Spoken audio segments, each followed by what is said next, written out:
Bab ke-37. Sejak kapan kamu jago merayuku seperti ini? Ini benar-benar membuatku merasa geli. Ucap Lyra dengan muka cemberut malu. Arik mengusap lembut pipi Lyra tapi Lyra menepisnya dan berkata. Ya sudah pulang sana. Apa kamu tidak malu dilihat nenek? Neneknya tertawa ngik-ngik. Apa yang nenek tertawakan? Apakah nenek dan Arik sudah gila menganggap perkataanku adalah bahan lawak? Ucap Lyra cemberut. Bukan begitu Lyra, tapi nenek benar-benar pertama kali melihat kamu bersikap seperti ini. Sebelumnya kamu hanya diam dan tidak banyak bicara, namun di dekat Arik kamu seperti mesin kayu yang sedang menebang pohon. Bukankah ini terlalu lucu? Ucap neneknya sambil tersenyum menahan tawa. Mendengar perkataan neneknya, Lyra tidak bisa berkata-kata lagi, dia diam cemberut. Sedangkan Arik dan neneknya masih tertawa melihat tingkahnya. Ya sudah, nenek aku pulang dulu. Aku mau titip Lyra, jangan biarkan Lyra terlalu merindukanku karena rindu itu berat. Goda Arik. Lyra sudah tak tahan melihat sikap Arik yang terus menggodanya. Arik, kamu benar-benar. Lyra berkata mencubit Arik sambil memelototinya dan memberi syarat. Lyra sebenarnya sangat senang digoda oleh Arik, tetapi tidak di depan nenek. Karena Lyra malu akan hal itu. Arik bukan tipe laki-laki penggombal atau romantis. Tetapi entah mengapa di depan Lyra dia mempunyai kemampuan itu. Tidak mungkin Lyra tidak merindukanmu. Setiap saat dia bercerita tentangmu di depanku. Dan mungkin setelah kamu pergi Lyra akan membicarakan pernikahannya dengan kamu. Goda neneknya sambil tertawa lagi bersama Arik. Walaupun Arik dan nenek Lyra baru bertemu, tetapi mereka berdua satu pemikiran dan sefrekuensi. Oleh karena itu pembahasan mereka selalu nyambung dan tertawa bersama. Lyra tak tahan lagi, dia sudah tak tahan dengan godaan dari Arik, tetapi neneknya malah menambahkan godaan terhadapnya. Lyra langsung menarik tangan Arik berlari keluar. Ia sudah tidak tahan di pojokan seperti itu, maka tidak ada pilihan selain memisahkan neneknya dan Arik. Silahkan cepat pulang, sudah larut malam, ucap Lyra. Arik segera berkata. Bukankah tadi kamu mau aku tinggal lebih lama? Tadi? Sekarang tidak. Aku bahkan berpikir akan mengusirmu saja. Kamu dan nenekku sama saja. Ucap Lyra cemberut. Arik hanya tersenyum kecil. Oh ya sudah, aku pulang duluan. Jangan lupa salamku kepada nenek. Lyra mengangguk sebagai jawaban. Arik berbalik dan pergi. Arik tunggu. Ucap Lyra memanggil. Ada yang salah? Lyra berjalan dan langsung memeluk Arik. Sudah, silahkan kamu boleh pergi sekarang. Hati-hati di jalan ya.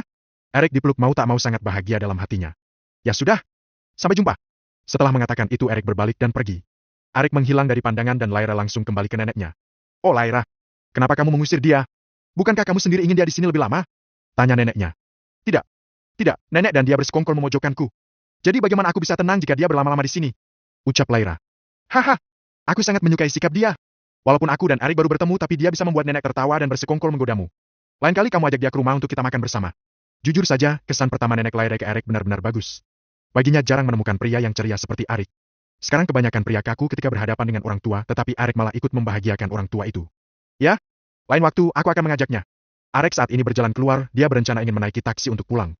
Tetapi sudah terlalu larut malam, tidak ada sama sekali taksi yang beroperasi jam segini. Apa aku perlu membeli mobil ya? Tanya Arik dalam hatinya.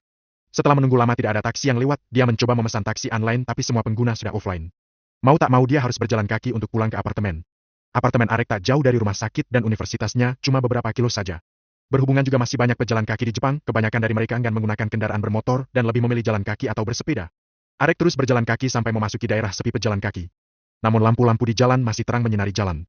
Arik berjalan dan melihat di depan ada semacam orang berkumpul di tengah jalan. Dia mengabaikan itu dan terus mendekati mereka untuk berjalan ke depan. Dan ketika dia sudah di depan, tiba-tiba orang yang dilihat sedang berkumpul itu tiba-tiba mengepung Arik. Arik terkejut melihat dirinya dikepung. Mungkinkah mereka semua begal? Tapi bagaimana mungkin begal seramai ini? Tanya Arik dalam hati. Ada lebih dari 40 orang berpakaian seperti anak motor. Meskipun kebanyakan mereka tidak memiliki bela diri, tetapi jika mereka semua menyerang Arik bersamaan, maka Arik tidak bisa melakukan apa-apa. Siapa kalian? Dan apa mau kalian? Tanya Arik. Lalu muncul seseorang yang pernah Arik lihat sebelumnya. Kau masih mengenaliku? Arik terkejut ketika melihat orang ini. Bukankah orang ini yang menculik Nanako bersama Naruto? Aku sudah mengampuninya tapi dia sekarang membahayakanku. Gumam Arik dalam hati. Kenapa diam? Apa kau bisa takut juga? Arik mengutuk dalam hatinya. Sialan Naruto itu. Anak itu licik. Awas saja jika kamu bertemu dengan dia. Kuberi dia pelajaran lagi. Ucap Arik dalam hati. Mengasihani musuh sama saja membuat bom waktu di tubuh kita yang sewaktu-waktu bisa meledak. Seperti inilah contohnya. Pasti Naruto memerintahkan kalian ya? Tanya Arik. Kalau memang iya, memangnya kamu bisa berbuat apa? Mereka semua tertawa penuh kemenangan. Serang dia bersama-sama. Ucap salah satu dari kelompok itu. Arik tentu saja panik ketika melihat begitu banyak orang ingin menyerangnya. Dia bingung harus menghadapi yang mana sebab semua dari mereka membawa senjata tongkat kayu.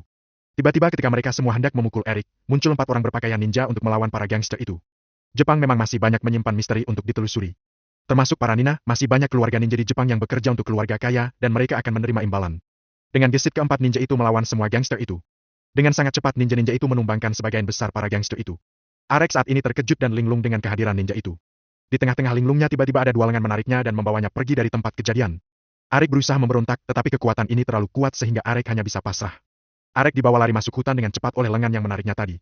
Arek menyadari bahwa lengan yang menarik adalah dua orang yang biasa menyelamatkannya dari bahaya. Ini membuat hati Arek menjadi lega. Tetapi Arek masih benar-benar bingung dan masih linglung dengan kemunculan ninja barusan. Bagaimanapun yang Arek tahu kalau ninja Jepang itu hanya ada di film kartun dan komik saja. Tetapi ini benar-benar mengejutkan Arek dengan kemunculan mereka. Bagaimanapun kecepatan mereka bertarung melawan para gangster tadi tidak diragukan lagi. Bab ke-38. Kecepatan ninja itu memang benar-benar cepat, tetapi dua orang yang membawa Arek juga lebih cepat. Tubuh Arek dibawa lari masih ke dalam hutan, tubuh Arek seperti kapas di mata kedua orang yang membawa tubuhnya. Tanpa henti berlarian membawa tubuh Arek sampai tiba di gubuk kecil. Disitulah mereka berdua menurunkan tubuh Arek dan mengembalikan kestabilan tubuhnya. Terima kasih telah menyelamatkanku lagi. Terima kasih, ucap Arek. Lupakan. Sebaiknya kamu secepatnya meninggalkan Jepang, jangan tinggal lebih lama lagi di sini. Ucap salah satu orang itu. Arek terkejut mendengar permintaan penolongnya itu. Bagaimana dia bisa mengatakan Arek harus meninggalkan Jepang secepatnya? Tunggu dulu. Sudah lama kita bertemu tapi aku tidak mengetahui nama paman. Bisakah paman memberitahuku nama paman? Tanya Arek mengalihkan pertanyaan. Mereka berdua saling memandang mendengar pertanyaan Arek. Panggil saja aku Kimoshi dan ini saudara tertuaku Vorani, atau kamu bisa memanggil kami Dua Pedang. Ucap Kimoshi sambil mengangguk. Baiklah paman Kimoshi dan paman Vorani, aku merasa lebih baik memanggil paman dengan Dua Pedang saja. Ucap Arek. Arek merasa benar-benar alay dan konyol, apakah harus memberikan diri julukan? Bukankah itu terlalu berlebihan? Tetapi melihat keahlian Dua Pedang ini tidak apa-apa jika mereka mendapatkan julukan itu. Karena mereka pantas mendapatkannya. Ayo cepat! Besok kamu harus meninggalkan Jepang sebelum matahari terbit. Ucap Dua Pedang dengan ekspresi serius. Arek bingung dan berkata, meninggalkan Jepang? Memangnya ada masalah apa aku harus meninggalkan Jepang? Aku sudah nyaman di sini dan lagi pula aku kuliah di Jepang. Borani segera mengambil alih pembahasan. Arek, kamu benar-benar harus meninggalkan Jepang malam ini. Jika tidak kamu dalam bahaya besar. Ucap Borani dengan muka berekspresi serius. Arek semakin bingung dengan pernyataan ini. Memangnya masalah apa yang paman ini bicarakan? Aku bisakan menghadapi masalahku sendiri, gumam Arek dalam hatinya. Paman, aku tidak bisa meninggalkan Jepang untuk saat ini. Menanya masalah apa yang paman maksud? Tanya Arek dengan kebingungan. Bahaya ini menyangkut hidup dan matimu. Jika kamu lebih lama di Jepang, maka kami berdua juga tidak akan mampu menjagamu dari bahaya itu. Ucap Borani dengan serius lagi. Arek semakin bingung lagi. Arek segera berkata. Katakan saja dengan jujur paman. Bahaya apa yang paman maksud? Jika paman tidak memberiku jawaban yang logis, aku tidak akan pernah meninggalkan Jepang apapun keadaannya. Mereka berdua saling memandang dan ragu-ragu untuk menjelaskan. Kamu tahu ninja Jepang barusan yang melawan gangster itu kan? Iya, aku lihat. Arek menjawab. Para ninja itu juga akan menculikmu dan menginginkan nyawamu. Ucap Borani dengan raut muka serius. Menginginkan nyawaku? Bagaimana mungkin? Jelas-jelas mereka mencoba menyelamatkanku. Ucap Arek membantah. Kimoshi segera angkat bicara. Ya benar. Mereka tadi mencoba menyelamatkanmu supaya mereka bisa membawamu pergi menghadap tuan mereka dan lalu membunuhmu. Arek semakin merasa bingung dan terkejut dengan pernyataan penolongnya. Jika orang lain yang mengatakan ini, mungkin Arek tidak akan pernah percaya, tetapi yang mengatakan ini adalah paman yang sering menyelamatkan hidupnya dari bahaya. Aku benar-benar bingung, para ninja ini siapa dan siapa yang menyuruh para ninja ini untuk menangkapku? Tanya Arek dengan bingung. Borani segera angkat bicara. Mereka adalah keluarga ninja Jepang yang bekerja menerima perintah untuk mendapatkan uang, dan orang yang menyuruh mereka menangkapmu adalah pamanmu. Ucap Borani dengan wajah marah. Hah? Pamanku? Borani hanya mengangguk sebagai tanggapan. Arek segera bertanya dengan bingung. Bagaimana mungkin itu pamanku? Aku sudah tidak memiliki keluarga lagi. Kamu salah. Keluarga kamu masih banyak dan mereka semua hanya duduk dan makan enak hidup mewah, sementara kamu dibiarkan terlantar seperti itu. Ucap Borani sambil menggenggam tangannya dengan kesal. Mereka duduk dan makan enak. Aku tidak mengerti maksud paman.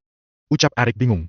Kimoshi dan Borani saling memandang dan meyakinkan diri mereka untuk menjelaskan semuanya. Borani dengan muka muram menjelaskan. Sebenarnya, kamu dari keluarga tersembunyi paling kaya di Jepang. Keluargamu adalah keluarga Brown. Arek terkejut mendengar ini, sebenarnya dia juga berpikir dia mungkin memiliki keluarga. Sebab nama belakangnya dan ayahnya adalah Brown dan ibunya sering dipanggil Nyonya Brown dulu. Tapi dia tidak pernah menyangka keluarga Brown itu benar-benar ada. Arek bertanya lagi dengan bingung. Aku benar-benar masih bingung dengan penjelasan paman. Bagaimana bisa keluarga Brown kan di Jepang dan keluargaku jauh dari Jepang di kota Lenat? Jadi? Kimoshi dan Borani saling memandang. Dengarkan penjelasanku dengan baik-baik. Oke, aku akan melakukannya. Arek bersiap mendengarkan penjelasan, sebab semua pernyataan Kimoshi dan Borani masih membingungkan di kepala Arek. Borani menghela nafas panjang dan mulai berbicara. Sebenarnya ayahmu adalah anak tertua dari keluarga Brown. Dia adalah orang yang paling cerdas, dia juga orang yang berhasil membawa keluarga Brown mencapai kekayaannya puncaknya. Ayahmu adalah orang yang rendah hati.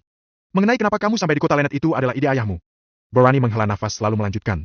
Ayahmu dulu tinggal di Jepang menangani semua bisnis keluarga sehingga membuat semua bisnis itu menjadi sukses. Dan setelah itu ayahmu menikah dan ketika kamu dalam kandungan ibumu. Ayahmu membawa ibumu pergi dan tinggal di kota kecil Lenat. Sebenarnya kakekmu melarang ayahmu.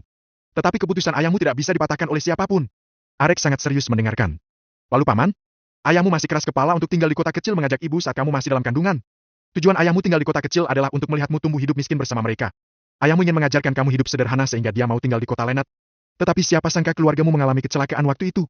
Dan kamulah salah satu orang yang selamat itu. Ucap Borani dengan berlinang air mata. Arek ketika mendengar ini mau tak mau terus meneteskan air matanya. Ia ingat persis kejadian yang menimpa keluarga kecilnya waktu itu. Aku berpirsa kalau kecelakaan keluargamu itu dibuat oleh seseorang yang ingin menghabisi keluarga kecilmu. Tetapi untung saja kamu selamat. Wawani berhenti sejenak lalu melanjutkan lagi. Aku dan Kimoshi dulu adalah pengawal setia ayahmu di keluarga Brown. Tetapi setelah ayahmu meninggal kami tidak ingin kembali ke keluarga Brown walaupun mereka terus membujuk kami. Kami hanya setia kepada ayahmu untuk membalas jasanya. Menurut pendapatku, ada orang yang sengaja menghabisi keluarga kecilmu. Kamu terus-terusan dicari banyak orang ketika kamu satu-satunya orang yang selamat dari insiden itu. Tetapi aku dan Kimoshi berhasil membawamu pergi jauh dan membawamu ke panti asuhan. Kami berusaha mengganti dan menyembunyikan identitasmu di panti asuhan itu. Karena pada saat itu masih banyak orang yang mencarimu, entah mereka mau nyawamu atau menyelamatkanmu. Air mata Eric tak henti mengalir seperti hujan. Kejadian kecelakaan itu merenggut kebahagiaan keluarga kecilnya. Meskipun keluarganya dulu miskin tetapi keluarga Eric pada saat ia kecil benar-benar bahagia. Namun kebahagiaan itu tak bertahan lama ketika keluarganya mengalami kecelakaan. Apalagi setelah mendengar bahwa kematian keluarga adalah pembunuhan yang disengaja, ini membuat sangat marah dan air matanya tak henti turun sambil menahan amarah.